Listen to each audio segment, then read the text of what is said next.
अधिभूतम क्षरो भावः पुरुषश्चाय दैवतम अधियज्ञो हमेवात्र देह देह भृतांबर। भगवान कहते हैं कि अर्जुन, जो क्षर भाव है, माने जितने भी उत्पत्ति और विनाशशील जितने भी पदार्थ दिखाई पड़ रहे हैं वो सारे अधिभूत हैं। पुरुषः अधिदैवतम, और हिरण्यमय पुरुष जो है, जिसे वेदों में सूत्रात्मा, प्रजापति, ब्रह्मा इत्यादि कहा गया है, वही अधिदैव है। और देह भृतांबरो, कहते हैं हे देहधारियों में श्रेष्ठ अर्जुन। अर्जुन को देहधारियों में श्रेष्ठ क्यों कहा गया बताइए? उस समय बहुत सारे देहधारी थे, धर्मराज युधिष्ठिर क्यों नहीं कह दिया गया?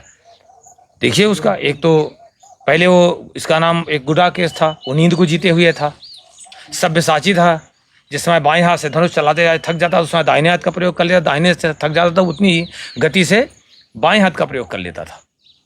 धनंजय, धन उसको डिगा नहीं सकता था। लोग कहते हैं कुबेर पर विजय नहीं, मतलब उसको धन पर, भाई दो आदमी दो ही चीज में डिगता है, या तो भय से या तो लोभ से, दो ही में मुर्गा बनता है वो। ये चीज नहीं थी, इसलिए उसको कहा देह।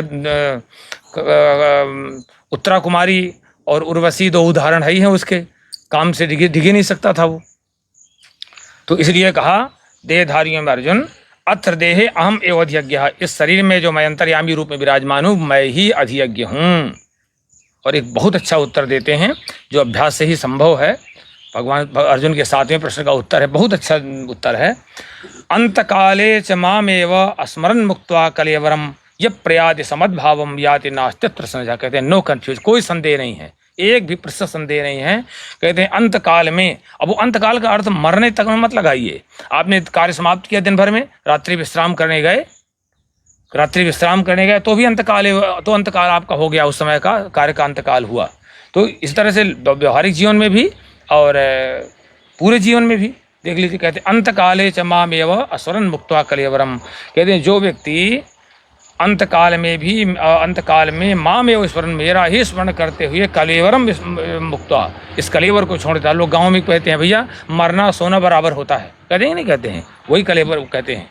तो कहते हैं कि जो व्यक्ति अंतकाल में भी मेरा स्मरण करता हुआ, तो कहते हैं सा मद्भावम प्रयाति, वो मेरे भाव को धीरे धीरे प्राप्त हो जाता है, धीरे धीरे भगवत भाव को प्राप्त हो जाता है, धीरे धीरे उसकी वृत्ति एकदम बदलने लगती है, भगवत भाव उसमें आने लगते हैं। कहते हैं इसमें कोई संदेह नहीं है। बताइए इतनी गारंटी कौन लेगा? तो कहते हैं यम यम वापि स्मरण भावम त्यजत्यन्ते कलेवरम तम तमैवेति कौन्तेय सदा तद्भाव भाविता। कहते हैं देखो उसका क्या फल मिलता है। वो चूंकि हमारे यहाँ आयुर्वेद में भावना वाली बात होती है कि इस द्रव्य में, इस औषधि में इस चीज़ की भावना दी जाए तो उससे प्रभावित हो जाएगी, उसी तरह की हो जाएगी वो। तो कहते हैं जो व्यक्ति यम यम वापि स्मरण भावम, इस तरह से मेरा स्मरण करता हुआ, यम यम वापि स्मरण भावम, मेरा स्मरण करता हुआ, और कहते हैं त्यजन्ते कलेवरम, इस कार्य की समाप्ति करता है, शरीर को छोड़ता है। कहते हैं वो चूंकि वो तम तमवेत कहते हो, कहते हैं बिल्कुल क्या है, वो मुझको ही प्राप्त कर लेता है, क्योंकि सदा तद्भाव भाविता, क्योंकि मेरे भाव से भावित हो चुका है। वो निरंतर मेरा चिंतन करते करते, मेरा स्मरण करते करते वो उसी भाव से भावित हो चुका है वो। इसलिए देखिए कितना सुंदर निर्देश है। अंतिम में भगवान उत्तर देके, ऐसा नहीं कि निर्देश समझा के छोड़ दें, निर्देश देते हैं, क्योंकि उसने कह चुका है अर्जुन कि मैं आपका शिष्य हूँ। साधिमाम त्वाम प्रपन्नम, मुझे शिक्षा दीजिए। तस्मात् सर्वेषु कालेषु माम अनुस्मर्युध्य च मयि अर्पित मनो बुद्धिर मामे वैश्यस्व संशयम। कहते इसलिए तस्मात् सर्वेषु कालेषु, तुम युद्ध भी करो, एक क्षण भी, प्रत्येक काल में माम अनुस्मर, मेरा स्मरण करते रहो, और युद्ध च, संघर्ष करते रहोगे, मेरा स्मरण करते रहिए, संघर्ष करते रहिए, काम करते रहिए अपना। और मयि अर्पित मनो बुद्धि, कहते हैं मुझ में जो है मन और बुद्धि को पूरी तरह से समर्पित कर दो तो तुम्हें लाभ क्या मिलेगा? माम एव संशयम, कहते हैं निसंदेह रूप से तुम मुझको प्राप्त कर लोगे।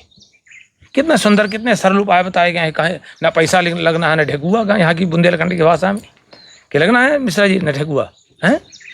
जवान लगनी है तो चाहे पिक पिक कर ले, चाहे मोबाइल में, चाहे स्मरण में लगा दो जीवा को अपने, हाँ नहीं ना पैसा लगना है ना आपको, कोई ना काम करते ही जाओ।